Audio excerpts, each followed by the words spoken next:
পূর্ব মেদিনীপুর জেলা এগরা বিধানসভা কেন্দ্রের বিজেপি প্রার্থী দিব্যেন্দু অধিকারীর সমর্থনে উপস্থিত হয়ে একজন তরতাজা অভিনেতা অকাল প্রয়াণ নিঃসন্দেহে দুঃখজনক।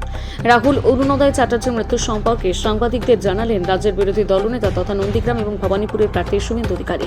তিনি বলেন, রাম মন্দির সম্পর্কে তিনি কিছু বিতর্কিত মন্তব্য করেছেন, সেগুলো নিয়ে আমি বলতে চাই না।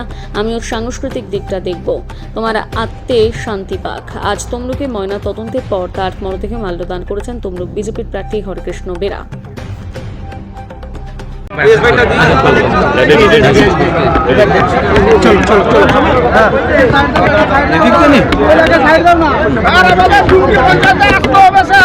বলো দপ্তরের ডেপুটি সিও সুব্রত পালকে বদল করলো সিও দপ্তর, আপাতত তাকে স্বাস্থ্য দপ্তরে পাঠানো চিফ কমিশনার, তার জায়গায় আছে রাহুল। কেন করছে সিও অফিস বলতে পারবে, আমি কি করি? সিও অফিসকে আমরা চালাইনি। ইলেকশন কমিশন খুব সতর্ক, এটুকু বলতে পারবো। তারা নির্বাচনের বিধি, বেআইনি কাজ, প্রভাবশালীদের হস্তক্ষেপ পশ্চিমবাংলার শাসক দলের পক্ষে, অগণতান্ত্রিক অবৈধ কাজ করলে এরকমই হবে। এখনো পর্যন্ত বিভিন্ন জায়গায় এই ধরনের ঘটনা ঘটছে। ইলেকশন কমিশন খুব সচেতন এবং সতর্কতার সঙ্গে কাজ করছে। বৈধ ভোটারদের নাম বাতিল নিয়ে সিও দপ্তরে অভিষেক বন্দ্যোপাধ্যায় গেলেন, বলছেন যে দপ্তর ঘিরে বিপুল জমায়েত করছে তৃণমূল কর্মী সমর্থকরা। কোথায়? সিও দপ্তরে গেছেন অভিষেক বন্দ্যোপাধ্যায়। কি বলবেন এটাকে নিয়ে? এটা তো নির্বাচন কমিশন তো তার নিজস্ব কাজ করলে আইন হাতে তুলে নিলে তার ব্যবস্থা নেবে। কেন্দ্রীয় বাহিনী আছে, ব্যবস্থা নেবে। আইন তো কেউ হাতে তুলে নিতে পারে না। আমরাও পঞ্চায়েত ভোট লুটের সময় রাজীব সিনহার কাছে গেছিলাম, বিক্ষোভ করেছি, আবেদন দিয়েছি। আপনাদের অভিযোগ থাকলে দেবেন। সিও তো আমাদের থেকে বেশি ওদের সঙ্গে মিট করেন। দাদা, রাহুল তরফ থেকে দিল্লিতে অভিযোগ জানানো হয়েছে মমতা বন্দ্যোপাধ্যায় প্রচারে গিয়ে উস্কানিমূলক মন্তব্য করছেন, তাই তাকে প্রচারের ক্ষেত্রে ব্যান করা হোক। এর আগেও তো সঠিক করেছে। আমি কিরণ রিজিজুর প্রেস কনফারেন্স দেখেছি, খুব সঠিক সিদ্ধান্ত নিয়েছে, সঠিক কথা বলছে।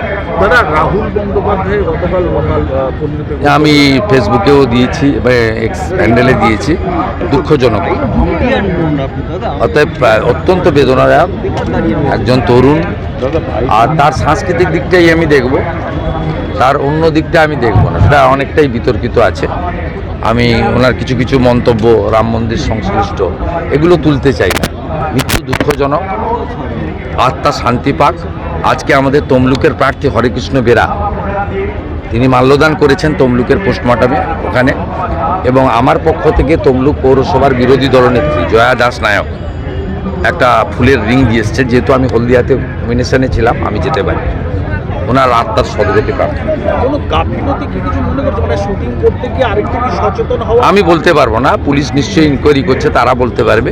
তবে আমার মনে হয়েছে যেটুকু খবর টবর পড়ে দেখে, অনেক সময় ডেসপারেটনেস থেকে এসব দুর্ঘটনা ঘটে যায়, প্রাথমিকভাবে মনে হয়েছে। বাকিটা আমার বলা উচিত, পুলিশের উচিত এটা দেখে ঠিকঠাক।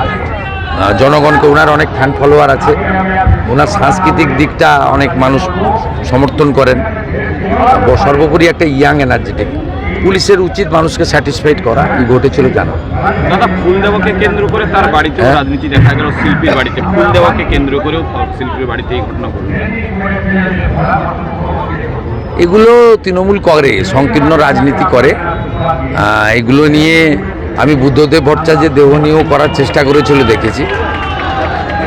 এটা করে, খুব ক্ষুদ্র রাজনীতি করে। এগরাতে বললেন আজকে জয় এবং সেই সঙ্গে নন্দীগ্রাম এবং এটা তো আমাদের লিড আছে লোকসভাতে, ডবল হয়ে যাবে। তরুণ মাইতিকে তো তৃণমূলের লোকরাই ভোট দেবে। আমার তো ঘুম ভাঙায় এগরায় তৃণমূলের নেতারা। তৃণমূলের নেতারা সকালবেলা 6:10 মেসেজ করে। আমার মোবাইল ভর্তি, নামগুলো পরে বলবো, 4 তারিখের পরে।